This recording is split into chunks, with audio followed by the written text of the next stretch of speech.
A ustedes.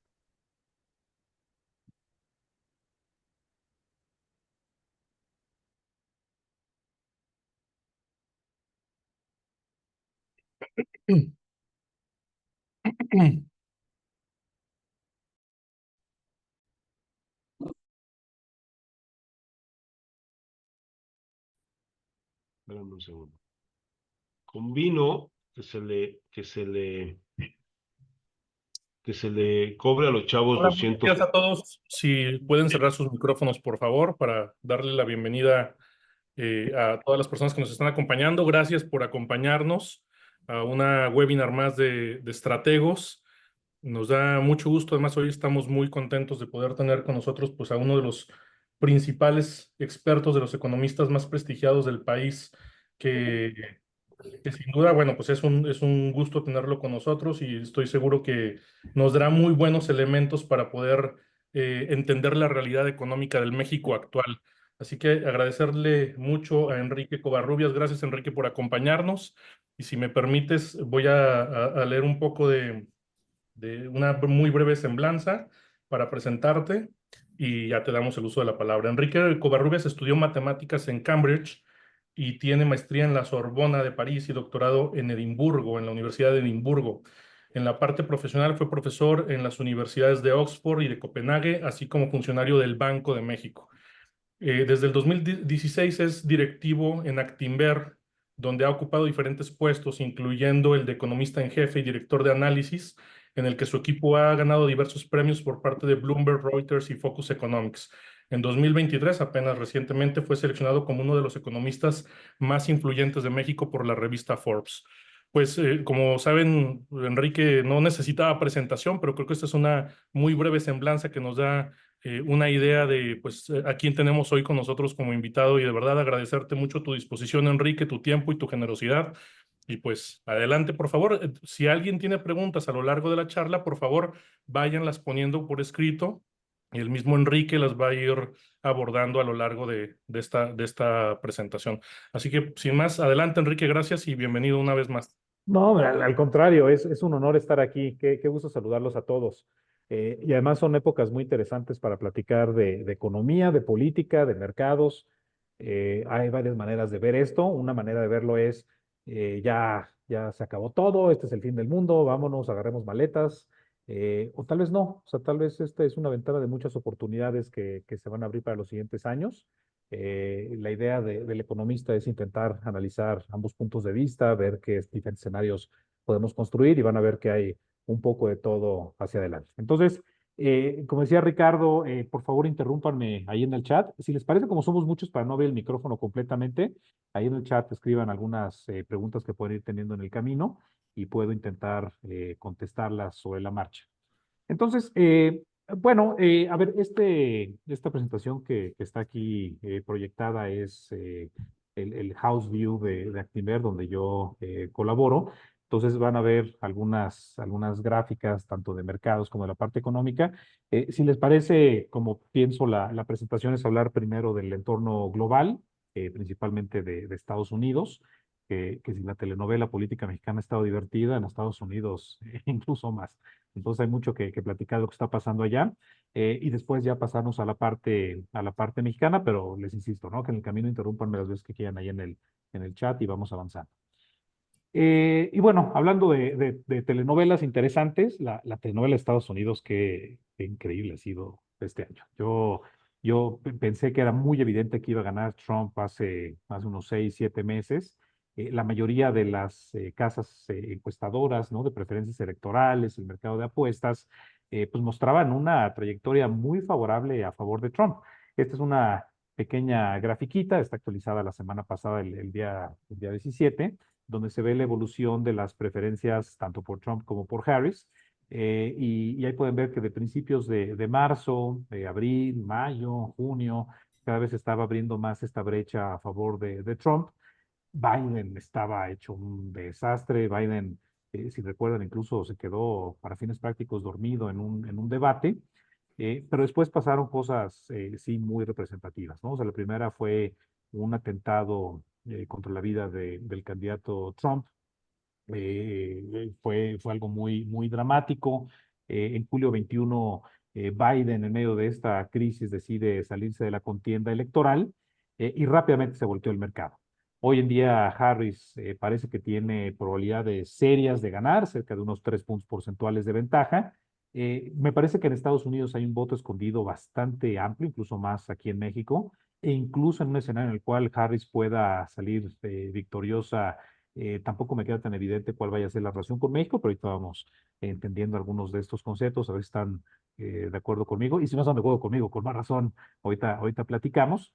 Pero me parece que no debemos en ningún sentido pensar que eso es el fin de esta carrera electoral. Creo que Trump es bastante fuerte en muchos estados y todavía le faltan algunas semanas para que se lleve la elección y todo puede cambiar.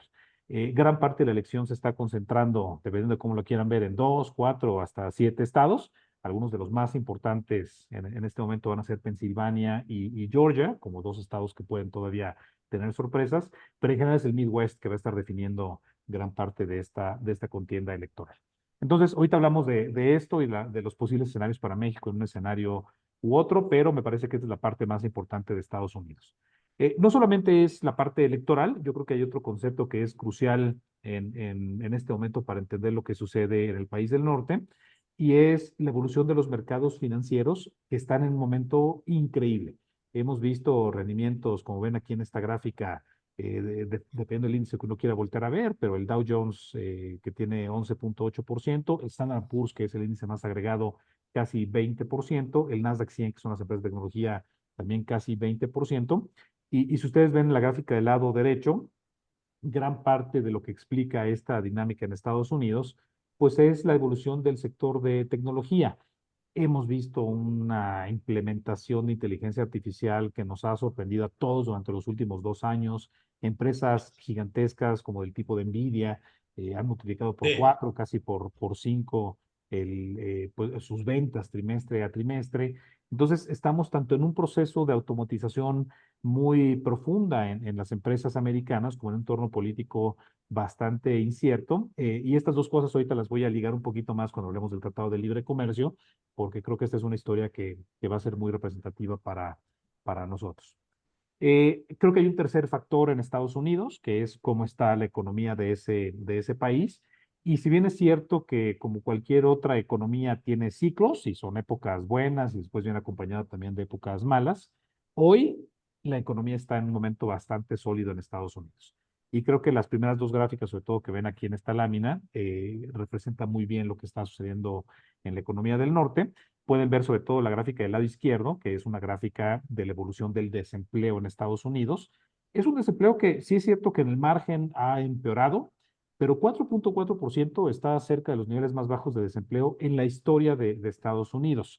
Existen estos ciclos, como ven ahí, y ahí pueden ver además de color gris estas franjas verticales que son las épocas de contracción económica en Estados Unidos, donde, bueno, y la línea roja, que también es un concepto muy técnico, ¿no? No sé si, bueno, sí les voy a decir, o sea, es un concepto que más o menos habla de cuál es la tasa de equilibrio de la economía de Estados Unidos, interpretenlo más o menos así.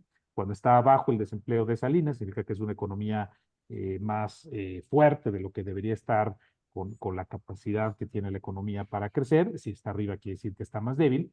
Entonces, está muy cerca del equilibrio y en el margen incluso uno podría argumentar que es una economía que tiene incluso un mercado laboral un poquito más apretado de lo normal. Las otras dos gráficas, igual para no dedicarle mucho tiempo a eso, yo que ahorita le dediquemos tiempo a la parte mexicana, pero el resumen de esto es, el mercado laboral de Estados Unidos está bastante bien.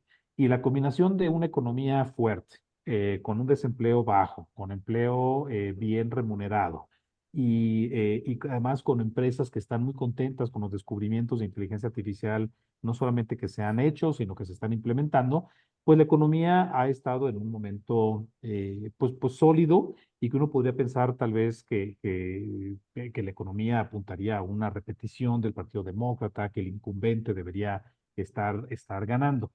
Pero sí hay un factor que puede ser que incluso le gane a este discurso. Ayer, de hecho, yo estaba desayunando con los analistas políticos de Eurasia, no sé si conozcan esa agencia de análisis político, es una empresa pues bastante buena, global. Ellos levantaron una encuesta junto con pues un proveedor, ¿no? Ahorita no recuerdo el nombre, un proveedor de encuestas, donde le preguntaban a la gente que alrededor de las elecciones americanas, cuál es la preocupación más grande que tenían. Y la preocupación más grande que tienen, indudablemente y por mucho, en primer lugar, es la inflación.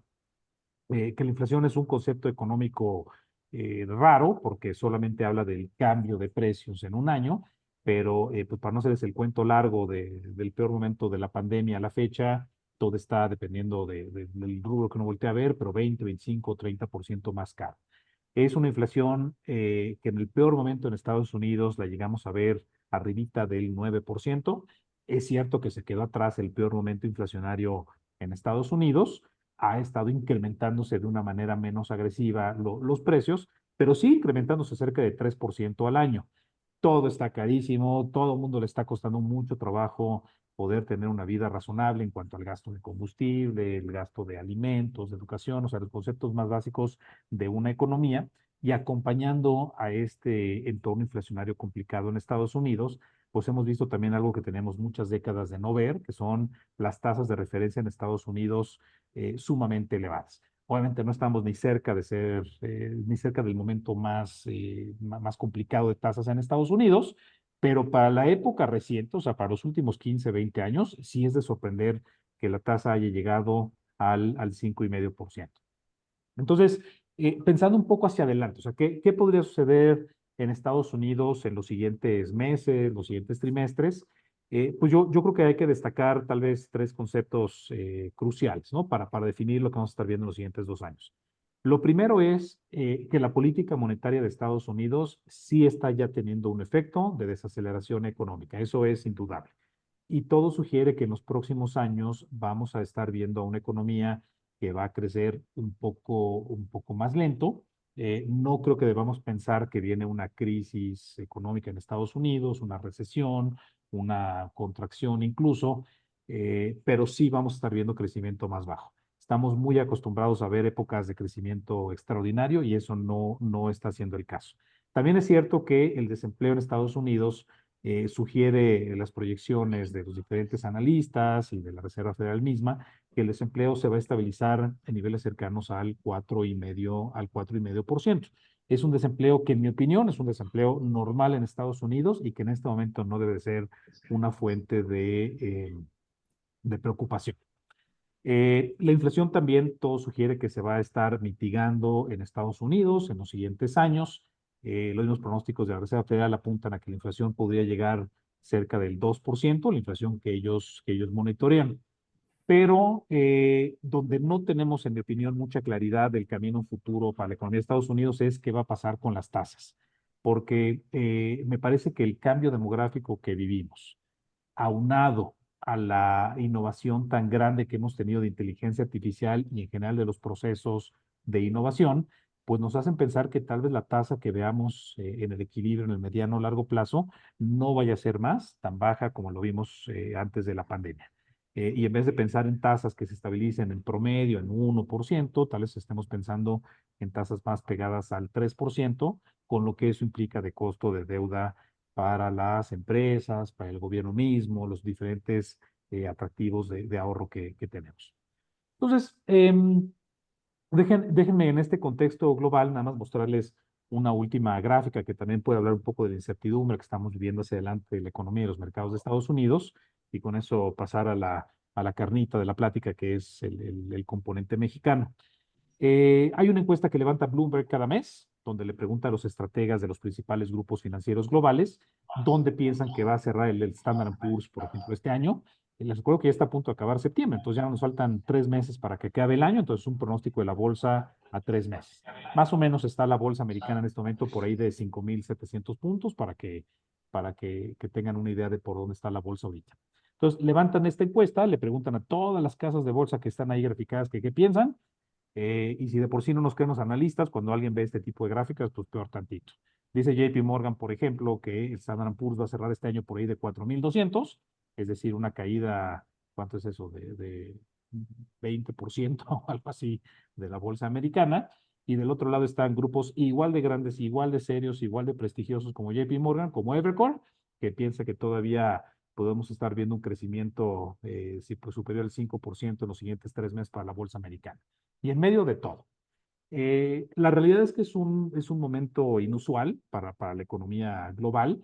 Es un momento en el cual es complicado entender la economía post pandemia respecto a la de pre-pandemia. Es difícil entender el entorno de tasas hacia adelante. Es todavía más complicado entender qué tan rápido las empresas del mundo van a estar absorbiendo los diferentes descubrimientos de inteligencia artificial y en general los procesos de automatización.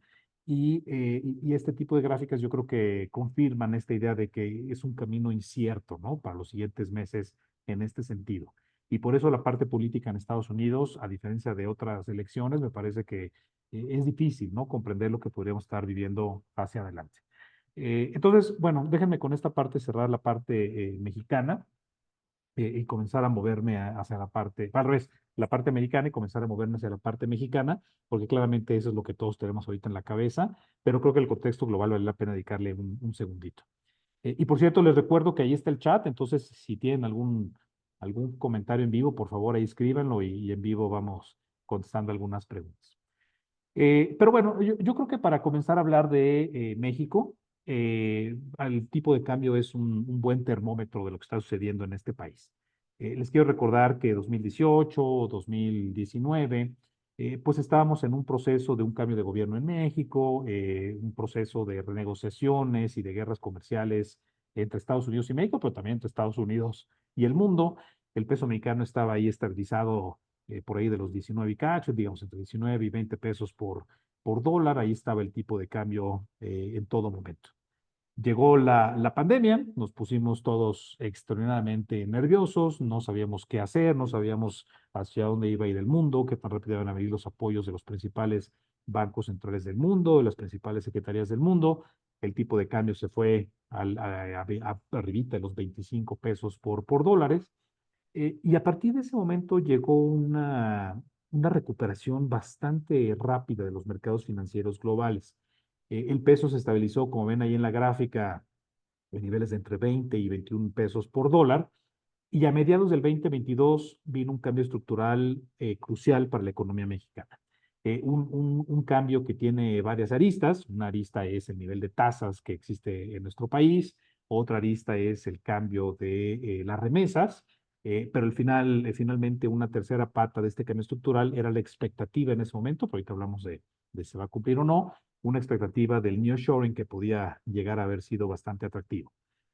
Comenzó un proceso fuerte de apreciación del tipo de cambio. De estos niveles de 20 a 21, se estabilizó en niveles de entre 16,5 y 17,5 pesos por dólar, y otra vez estamos ahí entre 19 y 20 pesos por dólar. Entonces, es como si toda la pandemia y todo el nearshoring y las remesas y todo lo que estamos viviendo, como si nunca hubiera pasado y regresamos a los niveles que vimos hace 6, 8 años en el pasado. Eh, Esto es bueno, esto es malo, el peso está en un momento complicado, ¿cómo lo podemos ver? Pues bueno, cosa como todo, ¿no? El peso, me parece que la depreciación del 25%, más o menos que hemos visto este año, o sea, del punto más apreciado en abril a los niveles más depreciados, pues claramente es una depreciación bastante fuerte, pero que no parece, comparado con la historia reciente de México, un momento particularmente complicado para el tipo de cambio.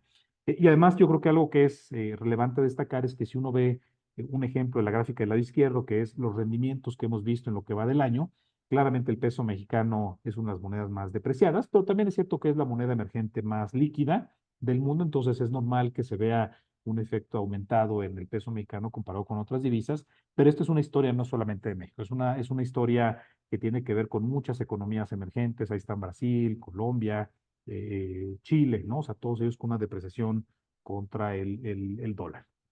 Y déjenme les enseño la misma gráfica. No sé si han visto estos datos, pero yo creo que son datos que cuentan mucho, no solamente los puntos que quiero hacer, sino es una buena guía de cómo puede alguien estudiar el tipo de cambio hacia adelante. Lo que están viendo aquí es pues información que sale de la balanza de pagos de México. Y aquí pueden ver básicamente todas las fuentes de llegada de divisas del exterior hacia nuestro país. Entonces, refleja la demanda por pesos mexicanos que hay en el exterior. No está aquí toda la historia, ahorita les cuento cuáles rubros no están en esta información, pero al menos esto es el dinero de verdad que viene de fuera hacia México y que implica una compra de pesos. En primer lugar están las remesas. Las remesas cada 12 meses son de más de 64,000 millones de dólares. Es un monto extraordinario. El ejemplo que siempre me gusta usar es que las remesas son de algo así como 5,000 millones de dólares. Y 5,000 millones es un número muy bonito porque es lo que supuestamente iba a valer la planta de Tesla que se iba a construir en Monterrey. Es una empresa de mucho prestigio. Tesla iba a construir unas fábricas más grandes del mundo, de mayor productividad, y esa es una planta que iba a tomar entre 3 y 4 años en construirse. Bueno, las remesas valen una planta de esas, pero cada mes. Yo sé el punto de las dudas, ¿no? De si las remesas son todas de fuente lícita o no, o si habrá algunas actividades ahí que debamos de tomar en cuenta, pero para fines del tipo de cambio, que es de lo que se trata esta presentación, simplemente son 5,000 millones de dólares que cada mes se tienen que cambiar a pesos mexicanos. Entonces es una demanda muy fuerte de apreciación de nuestra divisa. También es cierto que la inversión extranjera directa importa, e importa mucho. No se dio el nearshoring que todos hubiéramos querido tener, pero tampoco es despreciable ver 35 millones de dólares de extranjeros que están buscando comprar inversiones de largo plazo en México. Son inversiones pues, de ladrillos y de varillas, que es el tipo de inversión que una vez que llega a México, pues no te la puedes llevar, no te puedes llevar la fábrica, ¿no? El gasto en infraestructura, o sea, es una inversión que llega y que se queda en la economía. La balanza de viajeros también no es nada despreciable. Son más de 20,000 millones de dólares netos de turismo que llega a nuestro país. Es decir, con todo y el superpeso y que los mexicanos estamos viajando a niveles históricos al extranjero, los extranjeros que vienen a México, con todo y el costo por el superpeso, 20,000 millones de dólares netos favorables para nuestro país.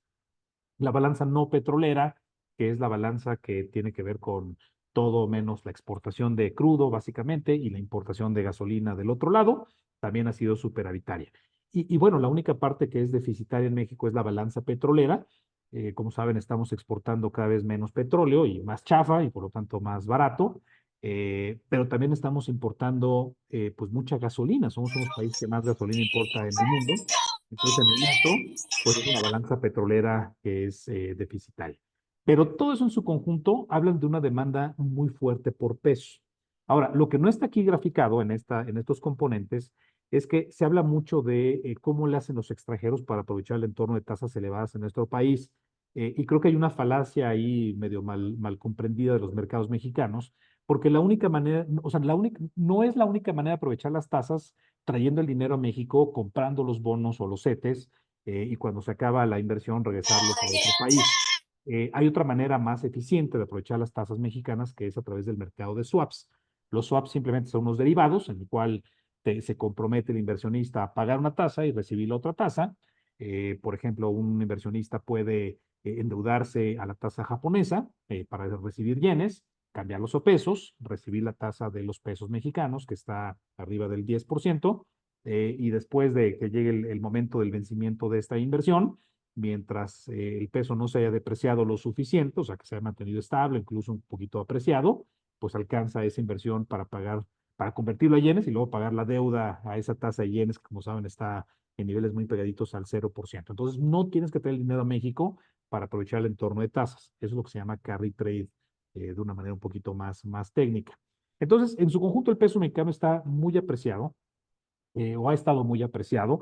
Me parece que hoy está llegando a un equilibrio más normal en muchos sentidos, con todos los riesgos internos que hemos vivido en las últimas semanas, y que también es importante destacar que hay muchas fuentes diversificadas de financiamiento de estos dólares. Es decir, hay mucho apetito de extranjeros a través de todo lo que acabo de explicar para comprar pesos mexicanos hacia adelante. Entonces, la volatilidad del tipo de cambio me parece que podríamos estar relativamente optimistas para los siguientes meses.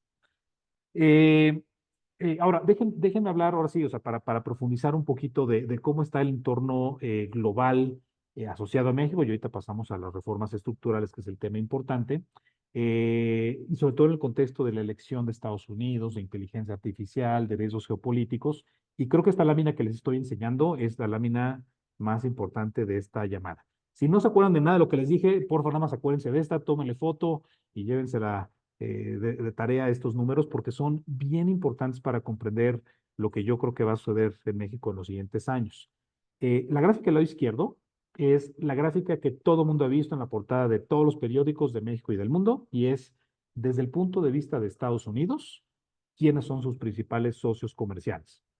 Y esta historia de que China cada vez pesa menos, es cierto, Trump aceleró este proceso, pero ya llevamos un par de años para entonces en el que China estaba perdiendo cierto terreno.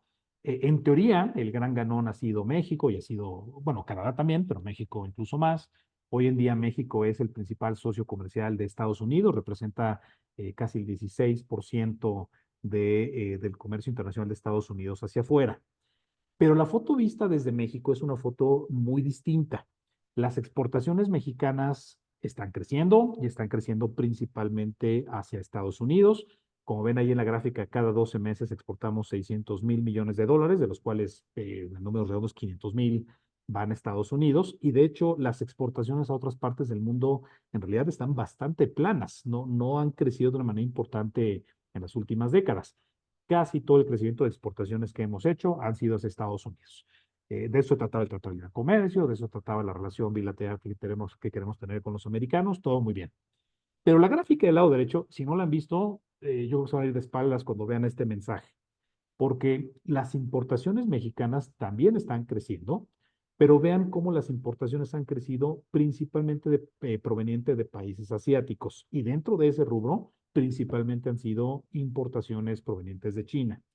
De los 605 mil millones de dólares que exportamos cada 12 meses, con datos a julio, que son los más recientes, 252 provienen de Estados Unidos, ha crecido, pero ha crecido relativamente poco, y 233 provienen de Asia. E insisto, casi todo eso, ese crecimiento ha sido proveniente de China.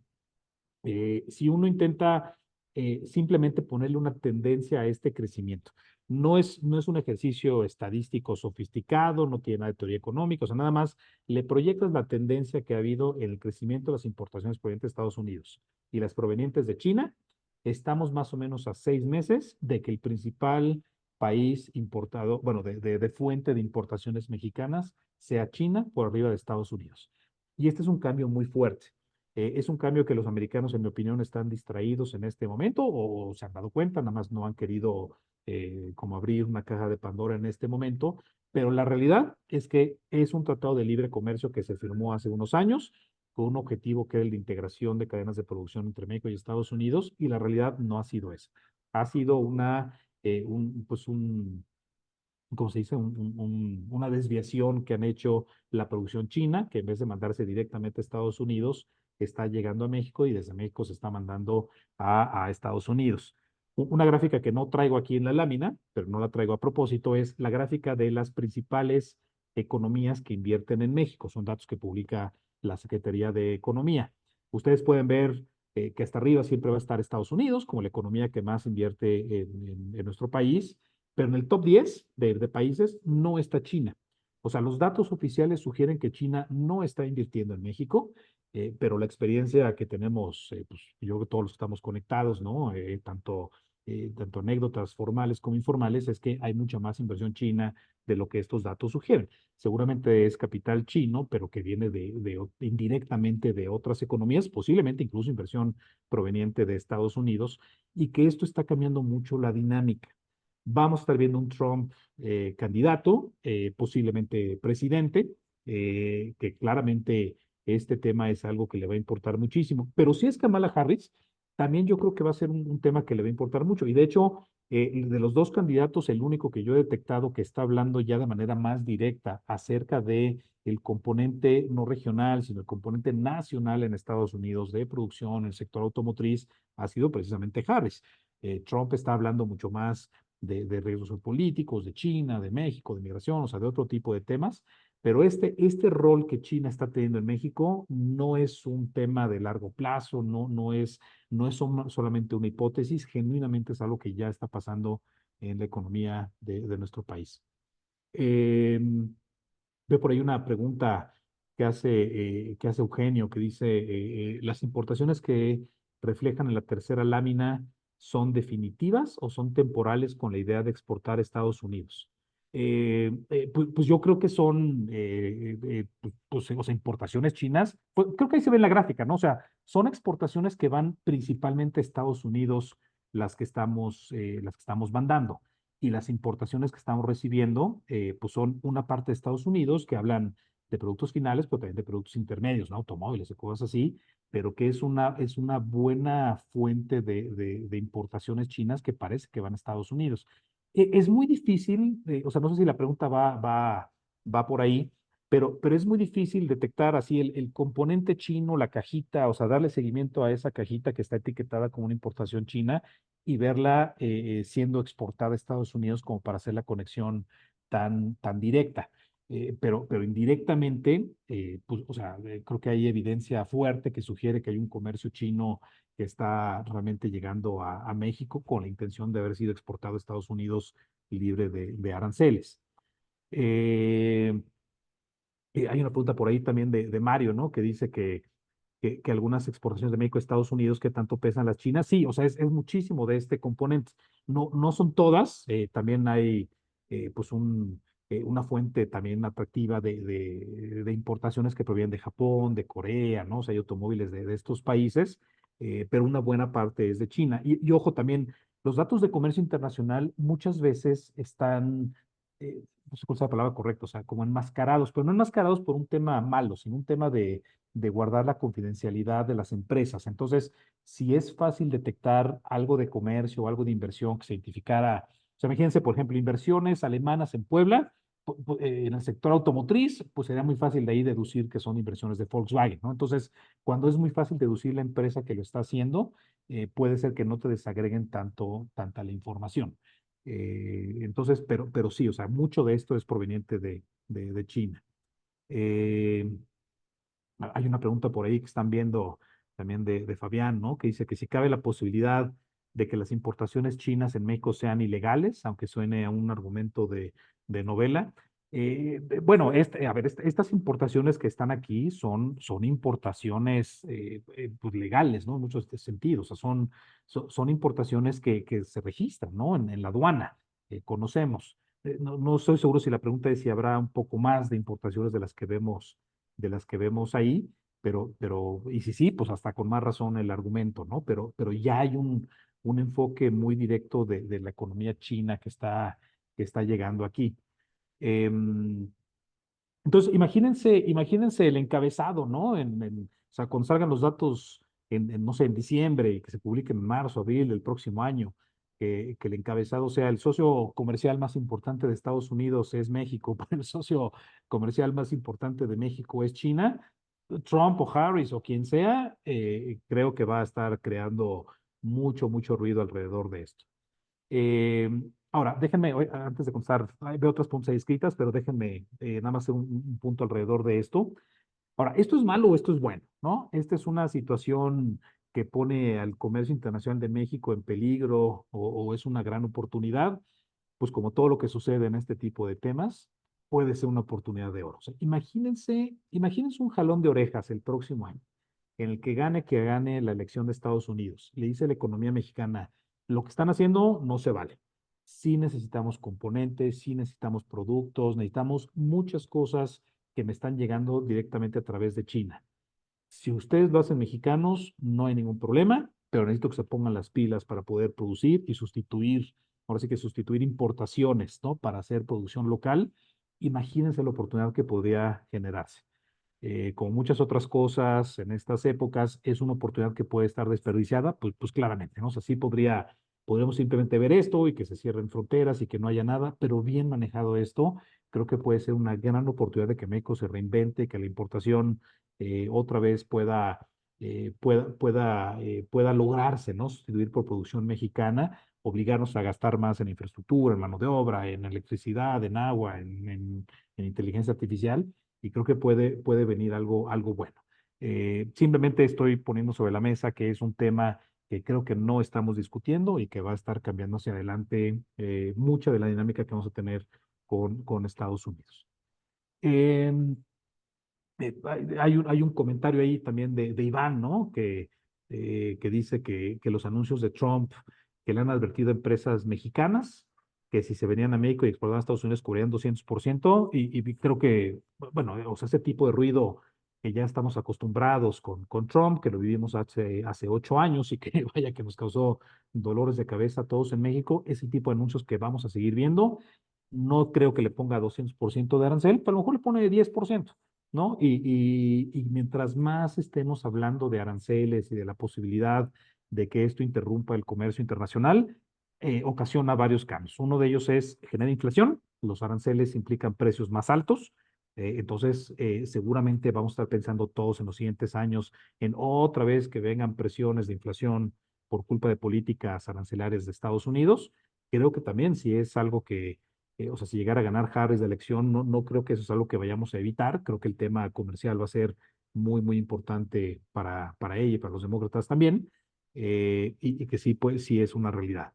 Ahora, prohibir que los mexicanos compremos importaciones chinas, que es otra de las amenazas que he escuchado que Trump hace, que dice, los mexicanos no pueden comprar carros chinos, ese se ve poco probable, ¿no? O sea, yo creo que vamos a seguir recibiendo ciertas importaciones asiáticas, e incluso podría incluso sustituir algunas exportaciones que vienen de Estados Unidos a México de productos finales. Seguramente todos ustedes han visto el mercado mexicano, pero inundado, ¿no? De automóviles eléctricos, sobre todo chinos, y esa tendencia, pues, es una tendencia que me parece que va a continuar, pero también me parece que va a generar muchos problemas, pues de relaciones, ¿no? Entre México y Estados Unidos.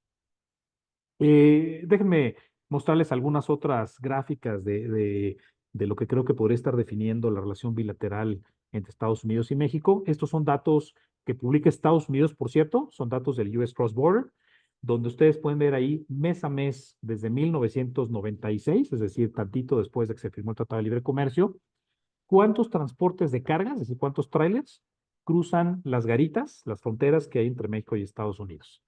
Había estado creciendo en el tiempo, básicamente se duplicó desde que se firmó el Tratado de Libre Comercio hasta el 2022, de 200,000 a 400,000 cruces al mes, la suma de todas las garitas, y vean lo que pasó. También este es un tema que creo que no está en el discurso público y es algo interesante. Los americanos le invirtieron en esta época, pero literalmente billones de dólares a remodelar las garitas desde el punto de vista americano. Como ustedes saben, o sea, el problema del comercio es más un tema de Estados Unidos recibiendo trailers. Hay que revisar que no vengan cosas pues ni ilegales ni que estén sujetas a aranceles. Del otro lado, también es importante, pero tiene menos revisiones importar productos hacia México. Pero lo que se ha hecho en Estados Unidos para que las garitas sean lo más grandes posibles, rápidas, eficientes, y que con eso el nearshoring o el comercio, como le quieran llamar, siga siendo una fuente muy atractiva para Estados Unidos, vean lo que pasó. Básicamente se triplicó en un año, poquito más de un año, el número de cruces de trailers entre la frontera de México y Estados Unidos. Algunas de las más importantes de las garitas, por ejemplo, la de Laredo, no sabían, yo no sabía, pero ya ahora ya sé que la garita que más, en la que más trailers cruzan entre México y Estados Unidos es la de Laredo. Cruzan 422,000 trailers por esa garita, es casi la mitad de los cruces que hay entre México y Estados Unidos. Nada más esa garita se duplicó, 103% de crecimiento en un año. Pero no solamente es esa, ¿no? O sea, la mayoría de las garitas del país han tenido inversiones muy importantes. Está listo Estados Unidos para seguir produciendo con México. Hubo una inversión muy fuerte, sobre todo en los cruces fronterizos de Texas, donde menos inversión ha habido es en Arizona y en Nuevo México, pero están anunciados los proyectos de seguir ampliando las garitas en esos dos estados. California es un poco menos importante para fines de manufacturas, aunque obviamente la garita de Otay, que está del otro lado de Tijuana, una de las dos están en Tijuana, ese es obviamente muy importante y también tiene un crecimiento relevante, pero hay muchas otras más abajo que pueden ver ahí en California, la que cruza con Mexicali o con Tecate, ¿no? Que también tienen mucho potencial para seguir creciendo en los siguientes meses. Entonces, Estados Unidos le ha invertido y le ha invertido muy fuerte a poder seguir produciendo con México. Y si bien es cierto que muchas inversiones en este momento están en pausa, tanto por la elección de Estados Unidos como por el componente político mexicano, me parece que hay ciertas señales de optimismo que podríamos seguir teniendo para los siguientes meses. ¿Cuáles son las preocupaciones que tenemos? Pues son varias, ¿no? Vamos a rezar, perdón, unas láminas. Eh, Hay un proceso de reformas estructurales importantes en nuestro país. Algunas de ellas son reformas que, al menos yo como economista, no tengo ni la menor idea de cómo cuantificar. por ejemplo, el de la Guardia Nacional. O sea, la Guardia Nacional va a pasar a la Sedena. Esta discusión es un cambio social importante, claramente lo es, o sea, no hay que minimizarlo ni mucho menos, pero ¿qué implica como economista? O sea, eso implica un cambio al crecimiento, a la inflación, al tipo de cambio, a las tasas. O sea, ¿dónde está el cambio macroeconómico en ese tipo de cambios estructurales que va a vivir la economía mexicana? No lo sé, o sea, genuinamente no lo sé, es muy difícil. Y yo creo que es el tipo de cosas que hay que hacer, dos cosas en este momento. Una es estar muy atentos a lo que las calificadoras dicen, porque el principal impacto del componente democrático, ellos lo reflejan en la calificación y eso es algo que pues hay que estar muy atentos. En los datos de inversión, claramente también, pero los datos de inversión toman mucho tiempo para que se permeen con cambios de este tipo. Ojalá que tenga cambios muy buenos a muchos temas de seguridad de nuestra economía, pero insisto mucho, pongo primero este tipo de reformas al funcionamiento del Estado que no sé cómo cuantificarlas, ¿no? Y cualquier sugerencia es muy bienvenida, pero en este momento no sé cómo hacerlo. Hay otro tipo de reformas que sí sé cómo cuantificar y que son relativamente sencillos de hacerlo porque la información es muy detallada, es fácil ponerlo, arrastrar el lápiz, ponerlo en el Excel, y son reformas que entiendo el componente social de por qué se hacen, pero la realidad es que van a pegarle a las finanzas públicas.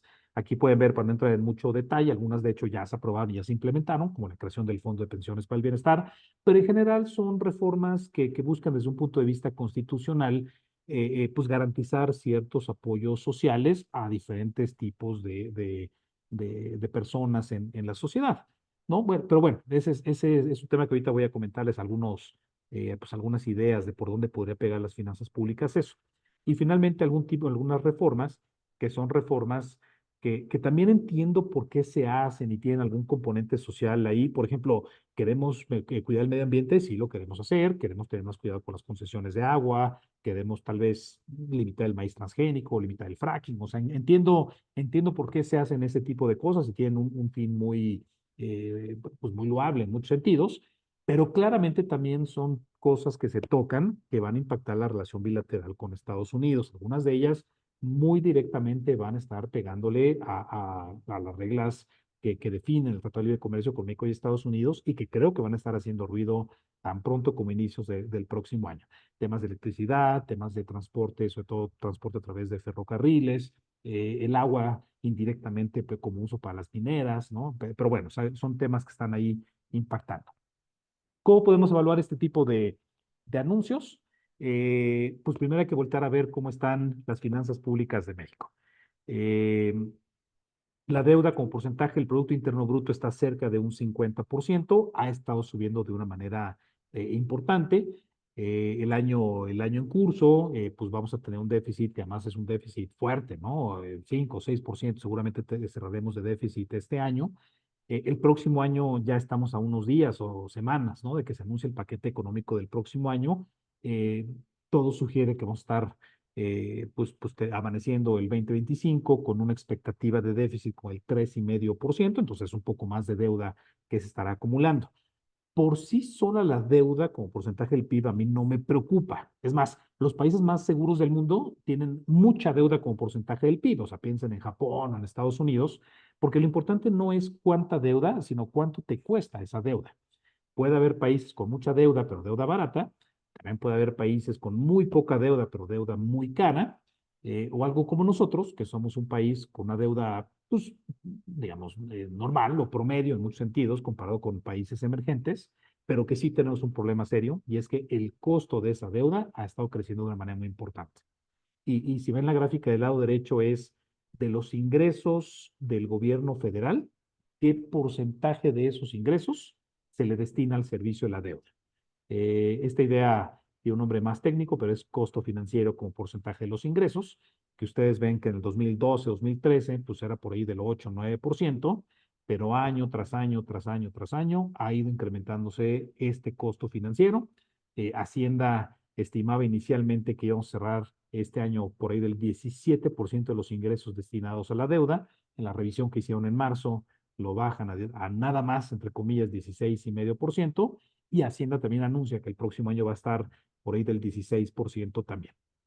Eh, ¿Cómo se arreglan estos temas? Bueno, se pueden arreglar emitiendo menos deuda se hace con menos gasto, se puede resolver con más recaudación, bueno, todo puede ser, pero ya se ve difícil, ¿no? Tener mucho más recaudación de la que ya tenemos en este momento, o se puede arreglar disminuyendo la tasa a la cual se emite la deuda.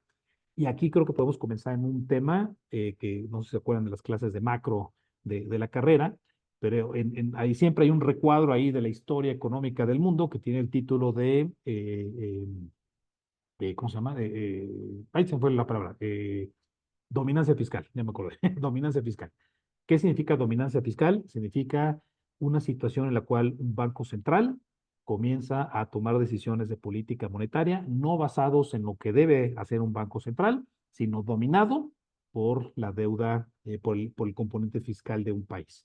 Este es un tema complicado y me parece que con estos niveles de deuda, poco a poco esta idea de dominancia fiscal podría comenzar a aparecer en muchos discursos, ¿no? Entre economistas, pero con este nivel de costo financiero, pues es un tema que yo creo que no tardamos mucho en comenzar a discutir esta situación. Se va a presentar el paquete económico pues a la brevedad. Todo sugiere también o sea, no tengo nada de información interna, yo simplemente lo que leo en los periódicos. Parece que tanto el secretario como el subsecretario de Hacienda, Llorio y Rogelio Ramírez de la O, saldrán en las próximas semanas, de una vez que se presente el paquete económico. Entonces, no solamente es el manejo de las finanzas públicas, sino la comunicación de las finanzas públicas que puede tener algunos componentes importantes. Y ya para cerrar y tener tiempo para algunas preguntas, esto es lo que piensan las calificadoras en este momento de todo lo que hemos platicado entre reformas, situación de finanzas públicas, expectativas de tipo de cambio, elecciones en Estados Unidos, riesgos geopolíticos, el rol de China. Creo que mucho de esto se puede reducir en esta tabla. Estas son las tres calificadoras más importantes que hay que monitorear. No son las únicas, hay bastantes más calificadoras, pero estas son las tres que todo el mundo voltea a ver. Hay una línea horizontal que es la importante en esta tabla, que es la línea que divide a los países que tienen grado de inversión hacia arriba y los que no tienen grado de inversión hacia abajo. Si un país tiene calificación triple B menos, tiene grado de inversión, y si tienes calificación doble B más, no tienes grado de inversión. Entonces, estamos en el límite, ¿no? En el límite y empeorando en muchos sentidos. Fitch evaluó a México en julio de este año, o sea, acaba de ser la evaluación de México. La de Pemex la hicieron en diciembre del año pasado. Pemex, bueno, Pemex podemos dedicarle varias horas a hablar de ellos, pero el resumen es que es un desastre en muchos sentidos lo que está pasando en esa empresa. Pero cuando uno separa la evaluación de Pemex contra el soberano, México no está en el peor momento, digo, no está en el mejor momento, está en el mero límite de tener grado de inversión, pero con una perspectiva estable ante la calificadora, ¿no? Entonces, bueno, ese es el más riesgoso, pero Fitch tiene perspectiva estable. Standard Poor's hizo una evaluación de México y de Pemex al mismo tiempo en febrero de este año, es decir, antes de mucho de lo que estamos platicando ahora de riesgos internos, con una perspectiva estable, Standard Poor's nos puso en calificación triple B. Y finalmente Moody's, que por cierto esta semana un evento importante de Moody's, ¿no? Que hizo mucho ruido en los mercados, los encabezados que salieron de esa calificadora. En febrero del 2024 evaluó a Pemex, le puso una calificación, como ven ahí, ellos le llaman B3, pero en realidad casi todos en el mercado le decimos B menos a esa calificación, es decir, altamente especulativo, sin grado de inversión Pemex, pero el soberano desde julio del 2022, a mi entendimiento, no ha compartido Moody's una nueva calificación para nuestro país. Yo creo que Moody's está preocupado, me parece que yo no fui al evento, pero lo que leí de los transcripts de esas comunicaciones, me parece que Moody's está bastante preocupadón con la situación. Me parece que debemos estar pensando en un Moody's que incluso va a poner perspectiva negativa a México antes de que acabe el año, pero incluso con ese cambio de perspectiva a negativa, algo que es bien importante destacar es que México está bastante lejos de perder grado de inversión. Ay, no les dije, pero esto sí es importante. Para que un país pierda grado de inversión, se necesitan que dos calificadoras lo pongan en los niveles de las dobles Bs. Si una sola lo pone, México sigue teniendo grado de inversión. Se necesita que dos de estas tres lo hagan para que oficialmente no tengamos grado de inversión. Entonces, hay presiones sobre todo fiscales en este momento, pero con un colchón que todavía es bastante amplio como para pensar que México va a ser un país que pierda grado de inversión. Entonces, Pues si les parece, déjenme, pongo esta tabla de los pronósticos, es un resumen de todo lo que estamos viendo, no la cambio para si alguien tiene alguna pregunta o algo que en lo que las contestamos puedan ver estos números con detenimiento. Pero bueno, por lo pronto les agradezco mucho su atención. No, gracias, Enrique, muchas gracias. La verdad, súper interesante. Aquí estaba comentando con varias personas por mensaje ahí algunos datos de los que nos presentas, súper interesantes. La verdad es que te agradezco mucho. No sé si hay alguna otra pregunta, pero en lo que alguien, si quiere preguntar antes de irnos, a mí sí me gustaría preguntarte, Enrique, o sea, ¿cuáles son sé que has tocado el tema, pero a lo mejor para puntualizarlo más, ¿no? ¿Cuáles considerarías que serían las tres diferencias, para bien o para mal, del impacto económico con un gobierno de Kamala versus Trump? Ya sé que es una pregunta súper genérica y que no hay respuestas fáciles, pero ¿cuáles destacarías tú? A ver, sí, es muy difícil todavía contestar esa pregunta, pero yo vería tres cambios fuertes. El primero es que yo creo que con Trump, Jerome Powell, que es el presidente de la Reserva Federal, yo creo que él está fuera. Y ese es un cambio que en estas épocas donde la política monetaria tiene tanta importancia en la economía, genera incertidumbre. Entonces, ese es un cambio fuerte. Que con Harris no, o sea, con Harris me parece que existen posibilidades importantes de que Powell continúe un tiempo prolongado. Número dos, yo creo que Trump nos odia a los mexicanos, pero con odio jarocho. O sea, no hay manera de esconder el odio que nos tiene. Pero tenemos una ligera ventaja y es que odia más a los chinos. Entonces, me parece que con Trump, este equilibrio que hay que encontrar de la relación que México tiene con China, en todos los sentidos económicos que acabamos de platicar y los que no conozcamos. O sea, no creo que esto sea coincidencia. Yo creo que ha habido muchos esfuerzos de muchos actores mexicanos por tener una relación con China más fuerte. No es coincidencia lo que estamos viviendo. Entonces, el rol que China tiene en México me parece que sería mucho más complicado con Trump que con Kamala Harris. Y finalmente, me parece que Estados Unidos tiene una polarización que es demasiado fuerte, pero es una diferencia distinta a la de polarización que hay en México. Aquí en México, polarización significa que mi vecino y yo no estamos de acuerdo con el punto de vista político. En Estados Unidos, la polarización significa que mi vecino y yo sí nos entendemos, o sea, es una concentración muy estatal. Si vives en California, con alta probabilidad, toda la gente que está alrededor tuya es demócrata. La polarización viene a través de encontrar que tu estado y el de al lado no se entienden y diseñar políticas públicas de esta polarización estatal que le haga sentido a diferentes segmentos de la población en diferentes estados, me parece que es un equilibrio que con Trump no se encuentra y que los demócratas están un poquito más dispuestos a buscar.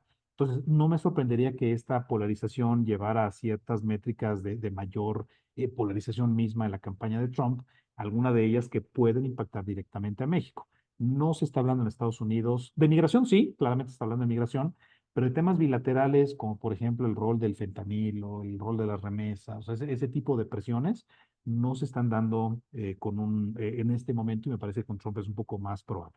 Eh, si tuviera que resumir todo lo que yo estoy diciendo, yo creo que de corto plazo va a haber mucha más volatilidad en el caso de que llegue Trump, aunque de largo plazo este mundo pro negocio que los republicanos intentan empujar y que México claramente es un actor crucial de las cadenas de valor, me parece que con toda la volatilidad de corto plazo de Trump, de largo plazo pudiera ser menor con un gobierno republicano que con uno demócrata.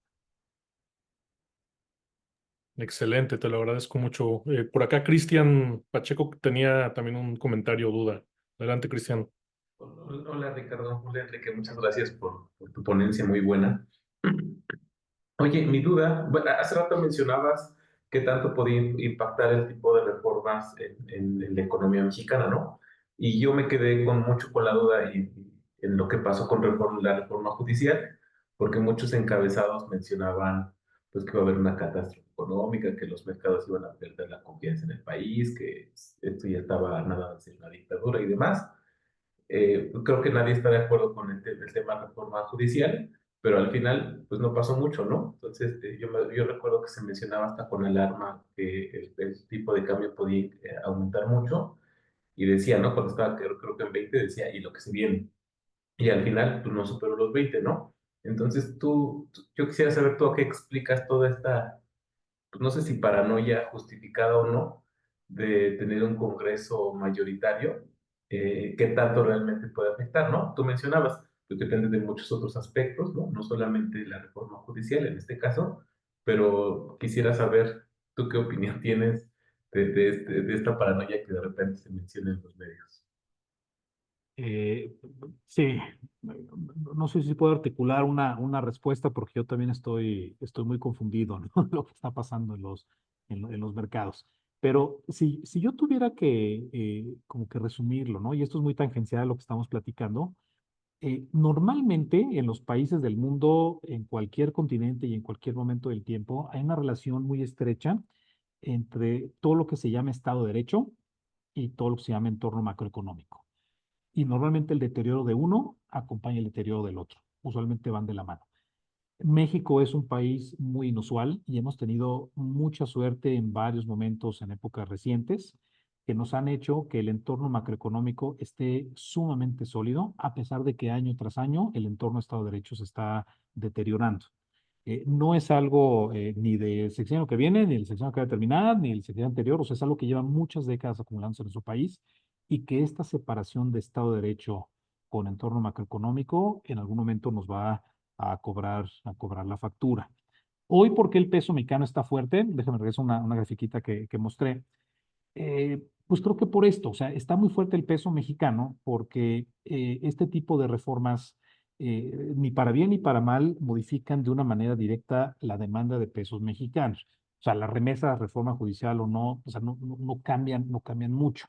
Ni la balanza de viajeros, ni mucho menos lo que no estaba ahí escrito que explicaba del carry trade, esta idea de extranjeros aprovechando el entorno de tasas elevadas. Em, entonces, el peso mexicano sigue estando bastante fuerte en este momento y estas reformas no lo van a cambiar mucho. Si cambia el entorno macroeconómico, creo que es un cambio que es más lento de lo que uno tendría que suponer, ¿no? O sea, es algo con una visión de 5, 10, 20 años para ver el efecto completo. ¿El Estado de Derecho va a mejorar o empeorar con este tipo de reformas? No lo sé, o sea, la verdad es que me rebasan ese tipo de temas.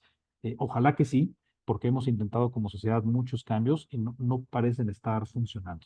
Ni el tema de impunidad, ni el tema de corrupción, ni el tema de seguridad, o sea, hay muchos temas que están muy abiertos. Ojalá que sea algo que mejore, no lo sé, ¿no? Me rebasa un poco, pero al menos, qué bueno que no soy analista político, no soy económico. En la parte económica no son reformas que directamente estén cambiando a los mercados financieros en el corto plazo al menos.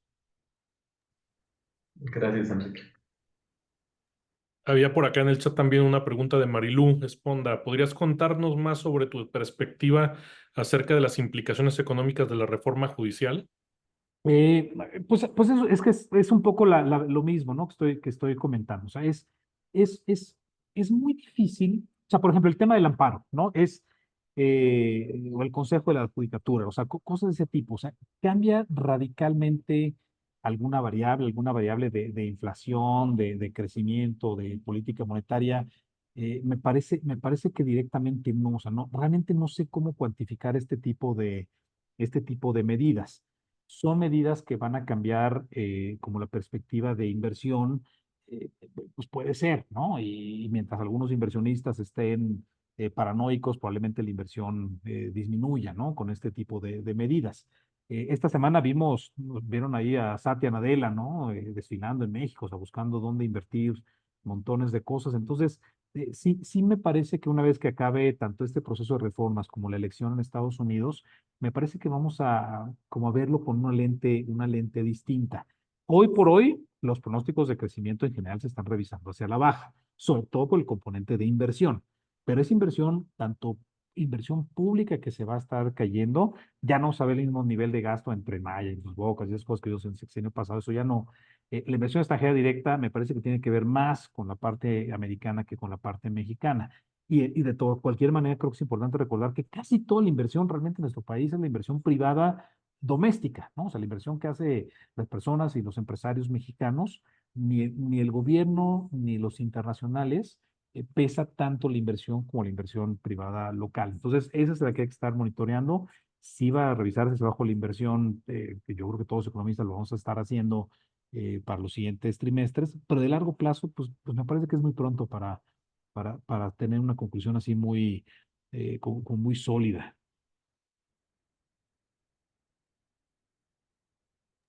Excelente, Enrique, muchas gracias. Y Iván, ¿tenías una pregunta? Sí, buenos días, Enrique. Mucho gusto, Iván Rodríguez. Eh, Quería preguntarte tu opinión, digo, saliéndome un poquito del tema y ya para concluir, disculpa, sobre la ley que se aprobó de la Comisión Nacional Bancaria y de Valores para que las pymes puedan acceder al mercado bursátil y así obtener financiamiento. Quería preguntarte tu opinión. Yo sé que el sector pymes es un sector pues muy golpeado en este país, que no ha recibido casi apoyos del sector público. Entonces, Sí. quisiera ver qué opinas y además son el 90% de la economía de México, ¿no? Entonces, quisiera saber tu opinión sobre esta ley que se aprobó, qué opinas y algún comentario, ¿va? Muchas gracias. No, gracias, Iván, y también mucho gusto en conocerte, gusto en saludarte. A ver, el tema de la penetración financiera en nuestro país claramente es un tema pendiente. Y si mal no recuerdo, creo que cuando comenzó el sexenio de López Obrador, creo que fue la primera propuesta de reforma que se mandó a discusión. O sea, sí es algo que todo el mundo entendemos que la ley de mercado de valores tiene que cambiar para darle más liquidez, más penetración. La bolsa mexicana está, como saben, en un momento complicado. Pocas empresas quieren listarse en bolsa. Me parece que hay muchos ingredientes que se han juntado desde la capacidad de ahorro e inversión de la sociedad mexicana, el rol que estamos teniendo los intermediarios financieros, las casas de bolsa en general, el rol que tienen los bancos también. Creo que tienen los bancos en general un poder pues, no sé cómo llamarlo, ¿no? Un poder hasta, no monopólico, pero sí una capacidad de influencia muy fuerte en que las empresas les es más atractivo un crédito que salir a emitir a bolsa. Entonces, hay muchos factores que han hecho que la bolsa mexicana no se haya, pues no se haya desarrollado como debería ser. Creo, a mí, al menos los dos puntos de la ley de mercado de valores que más me llamaron la atención son, uno, permitir los hedge funds. Los hedge funds son pues fondos de inversión que pueden tomar más riesgos a través de activos financieros más sofisticados. Ese es un cambio que cuando se hizo en Brasil tuvo un gran éxito y le resultó muy atractivo a los inversionistas ese tipo de instrumentos financieros. Entonces, creo que esa es una buena señal. Y el otro cambio fuerte es permitir que empresas más pequeñas y en cierta manera con regulación más laxa puedan salir a bolsa, ¿no? Tanto para capitales como para deuda. Bien hecho, puede ser una métrica, una medida muy exitosa, ¿no? O sea, todos queremos que haya más penetración financiera y todos queremos ver a las bolsas listadas en los mercados públicos.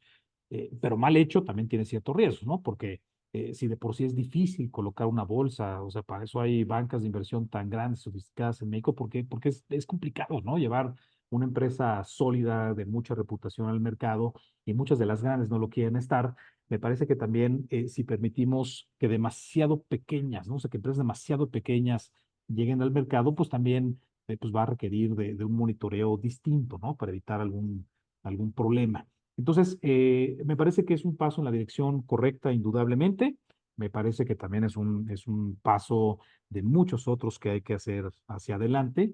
Y ojalá, ¿no? O sea, ojalá que en el corto plazo veamos al menos a las empresas listarse en mayor, o sea, no empresas pequeñas, hasta las grandes, ¿no? O sea, que salgan a la bolsa, que tengan más confianza, porque si han visto las gráficas de cómo va el IPC, cómo va la bolsa mexicana, pues ha sido muy, muy decepcionante lo que hemos visto en los últimos años.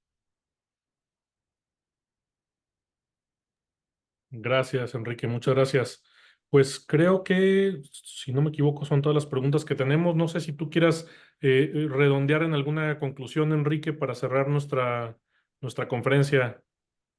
Pero no, bueno, creo que nada más, bueno, o sea, igual les dejo los pronósticos una vez más. Ya saben que el chiste malo de los Póngalo con el economistas, siguiente rato. Bien. el chiste malo de los economistas es que nos tienen que invitar dos veces, ¿no? Para explicar lo que va a pasar y en un año por qué no pasó. Entonces, pues ahí les dejo esto y en un año volvemos a tocar base. Bueno, ya sabes que esta es tu casa, así que cada que quieras platicar, aquí te vamos a estar dando lata también. Gracias, Ricardo. Con mucho gusto. Buenísimo, pues nada, agradecerte muchísimo tu generosidad, tu tiempo, tu aportación y bueno, también a todos nuestros asistentes, clientes, amigos, aliados. Por aquí está también el buen Mario Campos, periodista. Gracias, Mario, por acompañarnos, que te manda saludos, Enrique. Y bueno, en fin, pues a todos de verdad, muchas gracias por participar. La verdad es que ha sido muy, muy interesante. Nos dejas mucho más conscientes de hacia dónde vamos en este panorama global y los impactos también en México con sus oportunidades, ¿no? Yo le decía a Enrique un poco en broma antes de comenzar, ¿nos vas a dejar deprimidos? Se decía, no, no necesariamente, yo creo que hay muy pues la información nos permite estar mucho mayor informados, valga la redundancia, para poder tomar mejores decisiones. Entonces, bueno, pues agradecerles a todos. Gracias de verdad, Enrique. Muchas gracias, muy amable, y gracias a todos y los esperamos pues pronto en nuestra siguiente webinar. Gracias a todos, que tengan un buen fin de semana. Hasta luego. Gracias, Enrique.